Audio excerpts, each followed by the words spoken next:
everyone, thanks for joining. I'm going to show you observable load testing.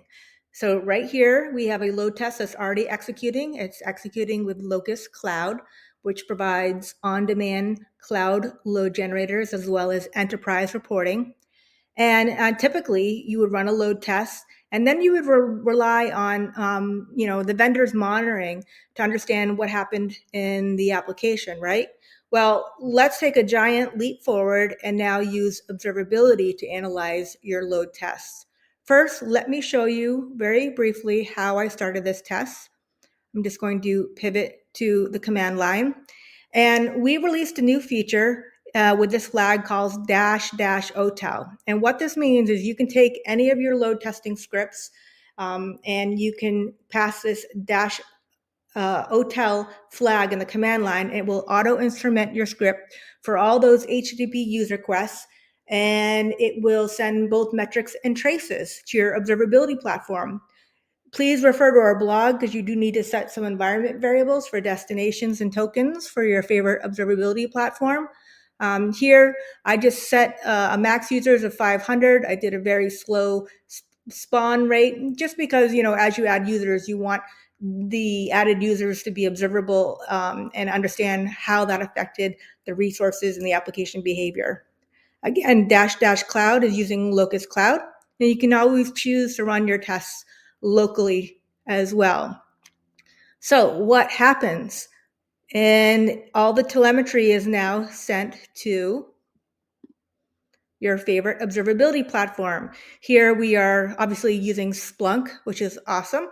But you can choose to use your existing observability platform. As long as it is OTel native and driven, it will accept all of your traces and metrics coming from your load test. Now let's see what this solves, what challenges this solves. Let's go to APM and we'll go to overview. The first thing you're going to notice that we have isolated the load test into its own service. In other words, you're going to instrument your distributed applications and name them accordingly. For example, let's scroll down to e-commerce.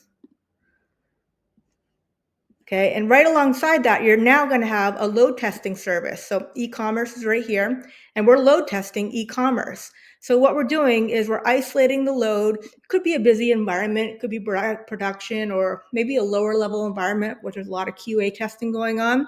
So we're going to isolate that load test, and we're going to see it right here. So now you've got the request, the throughput, the latency, the errors, and now you get to analyze your load test just like you would analyze any workload using observability. Metrics will tell you when there's an issue, error rates spike or response time increases.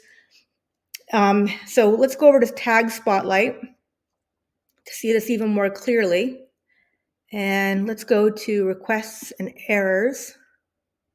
And there's the buckle point. Of course, with every load test, you get the buckle point when you saturate or when there's a bottleneck. And so here the investigation is metrics tell you when, traces will tell you where in your distributed environment, where the time is being spent. So we can pivot to traces at this point. Remember, traces are associated automatically by OpenTelemetry to the resources that they're running on, their hosts, the web services, etc. So it's not just code level analysis, it's infrastructure as well. And now I'm getting the representative traces for when performance started to degrade. And I'll just click on any trace right here. First, I'd like to show you though, when you use the --OTel flag, all of your requests are going to be named according to that URL. So it's going to be super easy to slice and dice your information, all of your telemetry data, and hone in on specific transactions. So 3.45 seconds, that's not too bad, but let's say we had an SLA of 2 seconds for checkout. I can now investigate further. And again, every observability platform is going to be, their UI is going to be different, but the investigation kind of goes like this. You look at the trace, okay. A major differentiator here is, see this top span? In this case, it was only 0.1 second difference from the span coming from the instrumented application. But let's say this one had 4 seconds and this is 3.3. What that's doing is it's measuring the connection time.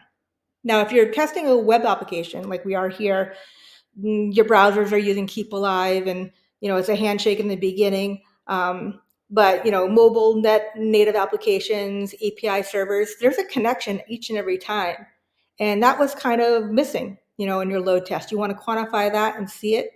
So now it's going to be pretty obvious when this span is 4 seconds and this span is 3 seconds. There was 1 second just connecting to your server. So anyways, I'm not going to go into, observability, investigation, and troubleshooting, but just want to mention at the end of this is that you can take advantage of AI as well. So AI is kind of helping you do your job by doing the investigation for you. It's conversational. You can type in, well, why did this service degrade at this specific minute and second, and it'll give you root causes. So imagine how much easier your performance engineering tasks and duties became now that you can run observable load test. Thanks for watching.